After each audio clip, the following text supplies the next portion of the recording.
Olá pessoal, aqui é o Velgas, hoje é dia 17 de janeiro de 2026. Últimos acontecimentos em 16 de janeiro de 2026.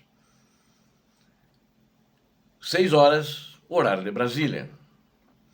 Chegada de um pacote de defesa aérea na Ucrânia. França substituirá os Estados Unidos da América no compartilhamento de inteligência. Ucranianos não acreditam nas negociações de paz. 153 confrontos na frente de batalha, em todo o teatro de operações. Quero convidar você que não é inscrito, inscreva-se no canal, convido a todos a darem um like, a compartilharem, a indicarem o vídeo, a indicarem o canal e também façam os seus comentários que são sempre muito bem-vindos. Muito obrigado a todos. O presidente da Ucrânia, Volodymyr Zelensky, ele anunciou a chegada de um pacote de defesa aérea, enquanto o agravamento da crise energética na Ucrânia leva ao relaxamento das regras do toque de recolher. Um importante pacote de ajuda para a defesa aérea chegou à Ucrânia para auxiliar na proteção de sua infraestrutura energética afetada em meio ao agravamento da crise energética que assola o país durante o inverno, afirmou o presidente Volodymyr Zelensky em 16 de janeiro. A chegada do pacote, cujos detalhes adicionais não foram divulgados, ocorre em um momento em que vários sistemas estão sem mísseis. Existe o sistema de defesa aérea, mas não tem mísseis, né? Isso disse o presidente Zelensky, isso é uma coisa muito grave, né? Zelensky afirmou que cada nova remessa de apoio adicional à defesa aérea por parte dos parceiros da Ucrânia está sendo implorada e conquistada a duras penas, observando que as necessidades da Ucrânia vão muito além do conhecido sistema Patriot dos americanos. Mas eu acredito que também devem estar faltando em alguns dos sistemas as munições americanas, porque o fluxo dos americanos para a Ucrânia ele está bem menor do que no governo anterior. A Ucrânia está flexibilizando restrições de toque de recolher para permitir que os cidadãos cheguem ao centro de ajuda humanitária mesmo durante a noite, em meio a uma crise energética em curso causada por ataques russos. Isso é necessário para que todos aqueles que atualmente não têm eletricidade, água ou aquecimento recebam a assistência necessária. Na Ucrânia, juntamente com a lei marcial, desde o início da guerra em grande escala, em fevereiro de 2022, foi introduzido um toque de recolher que proíbe, em grande parte, os cidadãos de estarem fora de casa durante determinados horários. A duração do toque de recolher varia de região para região. Em Kiev e na maioria de outras regiões afastadas da linha de frente, vigora da meia-noite às 5 horas da manhã. O presidente Volodymyr Zelensky sinalizou mudanças nas regras no início desta semana. A notícia surge após dias de ataques contínuos com drones e mísseis russos contra a rede elétrica em Kiev e em outras partes da Ucrânia, deixando os cidadãos ucranianos sem aquecimento e eletricidade por um longo período em meio a temperaturas congelantes. A crise energética sem precedentes continua a afetar a maioria dos centros populacionais do país, especificamente a capital, onde mesmo as temperaturas máximas atualmente não conseguem ultrapassar menos 15, menos 19 até menos 20 graus Celsius, tudo isso negativo, é muito frio. As dificuldades e os perigos resultantes afetaram milhões de ucranianos com o aquecimento reduzido ao mínimo e as temperaturas internas despencaram enquanto os cortes de energia regulares e não programados limitam bastante as opções alternativas para manter-se aquecido. A vida se tornou extremamente imprevisível, é impossível planejar sequer uma noite ou o dia seguinte.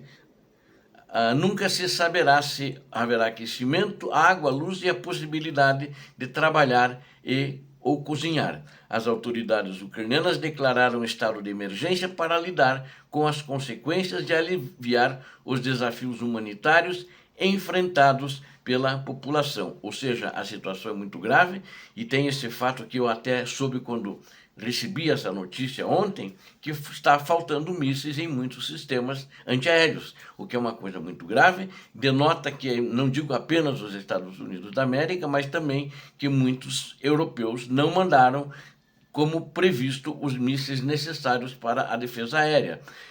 Notícia que eu tenho, não sei se é esse sistema, que a Finlândia está mandando sistemas de defesa aérea para a Ucrânia de uma maneira urgente, né? Então vamos ver como é que ficar, mas mesmo esses sistemas que estão faltando míssil não se repõem de hoje para amanhã e nem de hoje para a semana seguinte. Pode demorar, pode estar vindo de longe, mas diz que já estão a caminho outros mísseis que estão faltando também. Acho que o Ocidente, principalmente o liderado pelos Estados Unidos da América, eles deixam um pouco a desejar quando eles diminuem, quando eles não fornecem mais a defesa antiaérea, bem como outras defesas. Isso prejudica e o cidadão ucraniano que sofre com isso, e principalmente porque há mortes, né? Principalmente porque há vítimas feridas, entre inúmeros outros prejuízos que eu acabo de relatar para vocês. A França substituirá os Estados Unidos da América como principal fornecedora de inteligência. Macron afirma que a França substituirá os Estados Unidos da América como principal fornecedora de informações de inteligência para Kiev. A França agora fornece 2/3 das informações de inteligência repassados à Ucrânia por seus parceiros, afirmou o presidente Emmanuel Macron em 15 de janeiro. A mudança visa resolver a forte dependência de Kiev em relação aos Estados Unidos da América para informações de inteligência militar, que foram usadas como moeda de troca contra a Ucrânia pelo governo Trump em diversas ocasiões. Chantagem, né? Não é uma moeda de troca, é chantagem, porque antes do governo Trump ninguém falava nisso, funcionava normalmente o compartilhamento de informações. É chantagem mesmo, chantagem pura, descarada, mafiosa. Em março de 2025, após o presidente dos Estados Unidos da América, Donald Trump, ter repreendido publicamente o presidente ucraniano Volodymyr Zelensky no Salão Oval, Washington notoriamente retirou de Kiev todos os seus recursos de inteligência. O fluxo de informações foi logo restabelecido, mas ameaçou novamente cortá-lo caso Zelensky não aceitasse um plano de paz abertamente capitulatório preparado pelo enviado americano e corretor de imóveis Steve Witkoff, que pretende vender à Ucrânia, os territórios ucranianos, em colaboração com a Rússia. É importante notar que quando ele retirou depois daquela briga lá no Capitólio, não, na Casa Branca, né? No Salão Oval, ele retirou por uma semana, e foi justamente nessa semana que os russos entraram e reconquistaram grande parte do território de Kursk em poder dos ucranianos, né? Essa história não é bem contada, ninguém conta esse lado da história, mas é a verdade.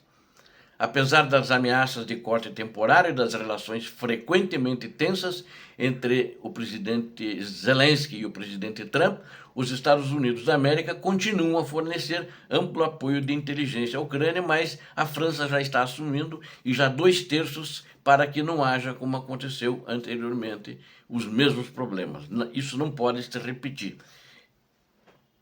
Essa inteligência, inclusive, ela é compartilhada por satélites, imagens de satélites e de alta qualidade, até inteligência de sinais de cibernética, que tem um papel fundamental nessa questão. Enquanto isso, a Ucrânia fez uma pesquisa onde 69% dos ucranianos não acreditam no sucesso das negociações de paz. E 57% dizem que a Rússia vai atacar novamente, né? Mesmo que haja paz, como ela fez agora, como já fez em outras oportunidades pela história, os 57% ucranianos dizem que a Rússia atacará novamente.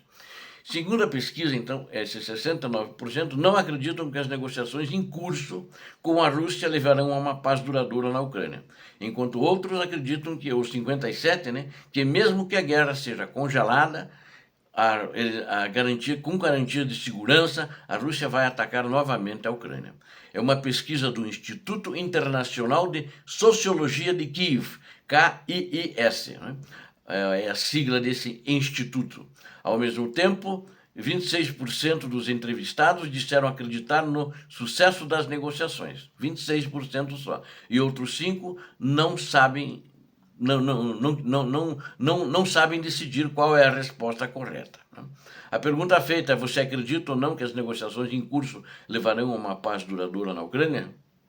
Então, os pesquisadores, né, os analistas dessa organização, observaram que os entrevistados que respondem não acreditar que as negociações levariam à paz ou que estavam indecisos, foram questionados adicionalmente, sendo-lhes pedido que explicassem de forma aberta por que acreditavam nisso. Obrigado a vocês que assistiram a esse vídeo, conto com vocês, inscrevam-se no canal, deem um like, compartilhem com suas redes sociais, façam seus comentários. Deus abençoe a todos vocês, Deus abençoe a Ucrânia, Deus abençoe o Brasil. Paz e bem, paz para toda a humanidade.